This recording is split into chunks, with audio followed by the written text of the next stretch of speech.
Welcome to the Deep Dive. We're the place you turn to cut through the noise, get the core insights, and find the surprising connections in today's really complex stories. And today, we are definitely digging into a story that just shook the country. Absolutely. The assassination of conservative commentator Charlie Kirk.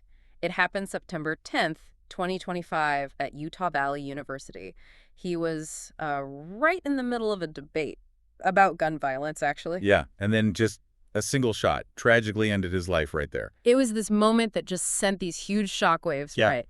And the reaction started immediately. Oh, immediately. And they were, all over the map. You saw profound grief. You saw calls for unity, official condolences pouring in. But also incredibly reports of cheering right there at the scene. Yes, cheering. And then online, just this flood of, well, really sharp criticism. It wasn't just diverse. It was instantaneous, deeply emotional, and yeah, often totally contradictory. Really laid bare some deep splits in society. And that's exactly what we want to do in this deep dive. We're going to unpack all those layers of reaction. We'll get into the, frankly, startling details about the suspect Mm-hmm. and explore the bigger picture implications this tragedy has for, American political talk discourse. Our goal here is to help you navigate these really complex stories. Right, to understand what this whole event might reveal Yeah. about where we are as a society. And crucially, we're grounding this purely in the information from our sources. Exactly. No taking sides. We're here to understand the information presented, not to judge it. So the incident itself, it happened during Kirk's American Comeback Tour. Sometimes he called it Prove Me Wrong. Right. This was at Utah Valley University. He was, 31 or 32? Co-founder of Turning Point USA, obviously a very prominent figure. Right. And he was shot in the neck.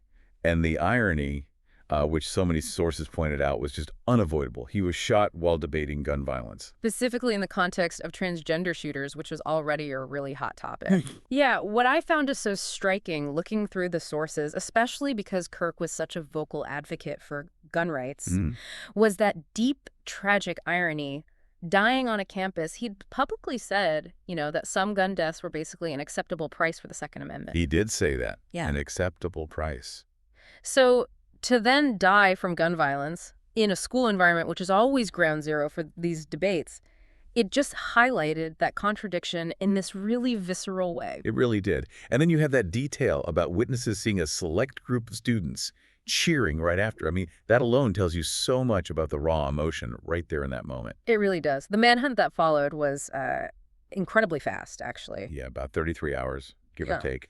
It led police to arrest 22-year-old Tyler Robinson down in St. George, Utah. But the detail about his father, that's extraordinary. It really is. His dad, a deputy with 27 years on the force, he was the one who turned his own son in after Robinson apparently confessed to him. Yeah. And this was facilitated, our sources say, by a family friend and even a minister. A really difficult family situation unfolding there. And Robinson himself isn't cooperating, right? Unlike his family. Right. Robinson's not talking to authorities, according to the reports we have. Yeah. Which is a stark contrast to the cooperation from his family and, as we'll see, others around him. It's just, a powerful and heartbreaking detail. Okay, so to really grasp this, we need to look at the suspect, Tyler Robinson. His journey seems just full of contradictions. Absolutely. Academically, this kid was sharp. Presidential scholarship to Utah State, scored a 34 on the ACT back in 2020. That's impressive. Very. And he grew up in a Mormon household, conservative parents. People in high school saw him as like a normal conservative kid. Yeah, loved his guns, apparently. Even donated, what was it, $200 to a Trump campaign when he was just 18? So that paints one picture. A very clear one. And this is where it gets interesting. Yeah. Sources also note he apparently gave $30 to a left-leaning political group around that same time. Huh. Okay, so maybe some complexity there even early on. Possibly. Or maybe just exploring. But the narrative that really took hold fast, especially on the right, was this idea of college indoctrination. Right.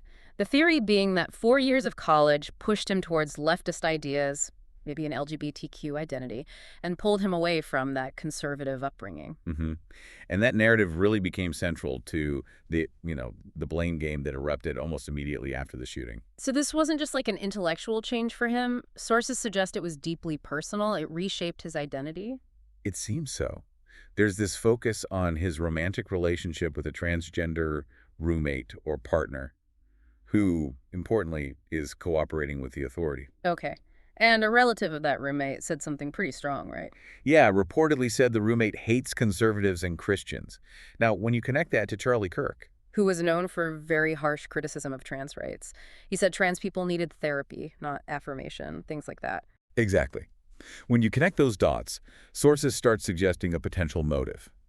That Robinson felt his own liberties, his own freedoms, maybe those of his partner, were under direct attack by figures like Kirk. So it becomes less about abstract politics and more about a perceived personal threat. That seems to be the implication from some sources, yeah. And then there's the physical The evidence. rifle casings. Right. Found in the suspected rifle. They had inscriptions, chilling ones like, "Hey, fascist, catch." And Bella Ciao, which is that famous Italian anti-fascist song. Suggesting a very clear ideological framing, right? An anti-fascist one. And his digital trail, the Discord messages. Yeah, that's revealing too. Initially, he apparently joked in messages, saying the FBI suspect photo looked like a doppelganger, trying to deflect. But that didn't last. No. He later confessed, apparently, to friends in a private chat group. Sent a message saying, "Hey guys, I have bad news for you all. It was me at UVU yesterday. I'm sorry for all of this." Wow. No. Just direct. Yeah. Very direct. Now, Discord did its own review, found no evidence he planned or promoted violence on their platform. But the FBI is looking into other social media stuff. Posts where he maybe fantasized about Kirk's assassination? Allegedly, yes. Though, importantly, no wider conspiracy involving Robinson has been found so far.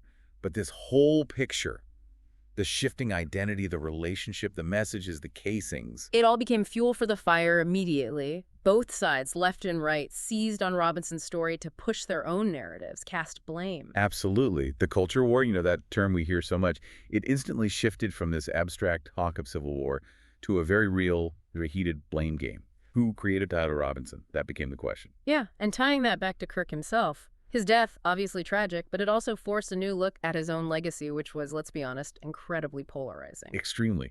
Kirk didn't just stumble into controversy, he actively courted it. He held some really extreme views. Like what? Remind us of some key ones the sources brought up. Well, there was his reported belief that gay people should be stoned to death. He called Martin Luther King Jr. an awful person. Right, and he said the Civil Rights Act of 1964 was a huge mistake, claimed it led to race-obsessed politics. He also questioned the qualifications of black pilots, and women too sometimes, arguing that DEI, diversity, equity, and inclusion initiatives just lowered standards. The implication being they didn't earn their spot. Exactly. Undermining their achievements, he pushed the Great Replacement theory. Which, for anyone unfamiliar, is that white nationalist conspiracy theory about non-white people replacing white populations? Right. He focused a lot on black-on-white crime, while, as our sources point out, ignoring FBI data showing most white murder victims, over 80%, are killed by other white people. A statistic he tragically became part of himself. Precisely. He also advocated bailing out the guy who attacked Paul Pelosi. And maybe most fundamentally, he explicitly said empathy was a bad thing or, quote, made up shit. So that brings up a really difficult question, doesn't it? How do you square those kinds of statements, that rejection of empathy, with the natural human response to death? That's the core tension. The sources show this stark contrast. Kirk's own anti-empathy stance, his acceptance of gun deaths, versus the wave of sympathy and mourning that followed, especially for his family. It really put that conflict between ideology and, I guess, basic human feeling right out in the open. Absolutely. And the reactions across the board really just mirrored that divided society we've been talking about. You had the sort of expected responses first. Mourning, condemnation of the violence. Former President Trump gave an emotional tribute, ordered flags to half-mast. Promised a posthumous Presidential Medal of Freedom for Kirk. Right. And Vice President J.D. Vance and his wife Usha were very visible, escorting the casket on Air Force Two. Yeah, they even canceled a 9/11 commemoration event to do that, which signals the political weight they gave his death. And Bernice King, MLK Jr.'s daughter, she expressed sadness for Kirk's children, condemned the hateful, callous way he died. But she also pushed back hard against anyone comparing Kirk to her father. She posted something like, "There are so many things wrong with this, so many out of you. I get tired, y'all." Just highlighting that vast ideological gulf. Yeah, and it wasn't just political figures. Mitchell Robinson, the NBA player, he got backlash for just expressing sympathy for Kirk's family as a father himself, but he stood his ground, said, basically, kids shouldn't lose their parents. Basic human compassion. Right. Even people like Whoopi Goldberg on The View, Jimmy Kimmel. They condemned the violence, called for unity. And there was that touching note from a liberal childhood friend, Christina Laurie, remembering a funny, friendly Kirk before their paths went in such different directions. It showed that human connection can still exist, even across those divides. But then there was the other side, equally loud, sometimes really brutal in its critique, and marked by a deliberate lack of empathy. Amanda Seales, for instance, she was very direct. Very, said she had no empathy for Kirk, specifically citing his own views on empathy in his rhetoric, famously saying, "Life comes at you fast." Oof. And the comedian Bubba Dub. Yeah, he put out this dramatic video called Kirk's Death, White on White Crime That Ain't Got Nothing to Do with My Black Ass. Refused to apologize, even demanded reparations for losing social media followers over it. Just leaning right into the controversy. Completely. And then Charleston White, who one source called a rage baiter. Someone who deliberately provokes anger for clicks and profit, essentially. Exactly. He made incredibly inflammatory comments, said he didn't care about Kirk's death, planned to profit off it. Sources noted this manipulates people who might think he's some kind of pro-black advocate, when really it's about provocation. And beyond those specific names, there's just a lot of general schadenfreude online, right? People taking pleasure in his misfortune. Oh, yeah. Lots of comments referencing Kirk's own words against empathy, his stance on gun violence, basically saying, well, he got what he advocated for. A really stark, unforgiving reaction from many. So this event didn't just highlight the divisions, it actively poured fuel on the fire. Massively. The culture war went into overdrive. You had figures like Steven Crowder saying, opponents should bleed how we bleed. Just escalating the rhetoric. The donkey of the day segment, I saw that mentioned, debating whether sympathy was even appropriate for someone like Kirk. Right. And Megyn Kelly jumped in, blaming former President Obama for dividing the country, calling him a slick snake on race, and arguing Trump was the antidote. It shows how quickly this tragedy got folded into existing political battles. And the media itself came under fire. Definitely. Some progressive voices accused mainstream outlets of sane-washing Kirk's legacy, trying to make him seem more moderate or palatable in death, glossing over the harsher stuff. Meanwhile, politicians like Utah Governor Spencer Cox and Senator John Curtis were warning about conflict entrepreneurs. Yeah, and social media algorithms. Saying these things actively drive people toward radicalization and outrage, pushing them into dark places online, making divisions worse. Seems relevant here. Hugely relevant. Which brings us to another really disturbing consequence. The professional backlash. People getting fired. Yeah. A significant wave of it. Over 30 people, teachers, firefighters, military folks, even a Secret Service employee facing discipline, firing, investigations. All for social media posts criticizing Kirk or expressing that schadenfreude we talked about. MSNBC analyst Matthew Dowd got fired, right? For speculating about Kirk's hate speech leading to hateful actions. Yes, though he later clarified he wasn't aware Kirk was the target when he said it, but still fired. The sheer number of these cases is really something. It definitely signals a chilling effect. And this wasn't just happening randomly, was it? No, sources say conservative figures were actively trying to find these posts, identify the people, and get them punished, which led civil liberties experts to raise alarms about McCarthyism, about suppressing free speech. And it sparked that whole debate about the hypocrisy of cancel culture, didn't it? It really did. People compared how Kirk's critics were treated to how conservatives rallied around figures like Shiloh Hendricks. Remind us who that was. She was fired for using a racial slur, but then received huge financial support, like over $700,000, largely from conservative donors. So people pointed to that contrast, saying accountability seems very selective. Yeah, highlights the inconsistency. And finally, the media's role in shaping the story, that became a story too. Especially with TMZ.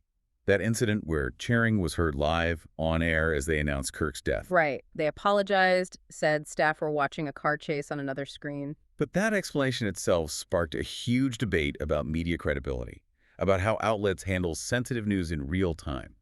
It just shows how every single detail in a moment like this becomes contested ground. Okay. So we've gone through the incident, the suspect, Kirk's legacy, the wildly varied reactions, the consequences. Where does this leave us? What does this deep dive tell us? Well, I think it's unavoidable. Charlie Kirk's assassination just ripped the cover off the deep, deep fissures in American society in a really raw, visceral way. Yeah. We saw the full spectrum of human response, didn't we? From genuine grief and calls for unity. All the way to cold indifference. And even, outright pleasure in his death at Schadenfreude. It forced this collective confrontation. A confrontation with what, exactly? With the nature of empathy itself, I think. with the real-world consequences of political rhetoric, especially inflammatory rhetoric, and with the huge challenges around free speech when everything is so polarized. It really puts a spotlight on that. It really does. Yeah. And it leaves us with a tough question, doesn't it? I mean, in a world where the line between political debate and personal attack is just getting blurrier and blurrier. And where social media is literally built to amplify outrage. Exactly. How do we even begin to foster an environment for, actual understanding, for constructive conversation? How do we move past just deepening the divides? Especially when the very idea of empathy, of understanding someone else's feelings, has become just another weapon in the culture war. Precisely. It's a question that goes way beyond this one awful event. It's something we as a society are clearly still wrestling with.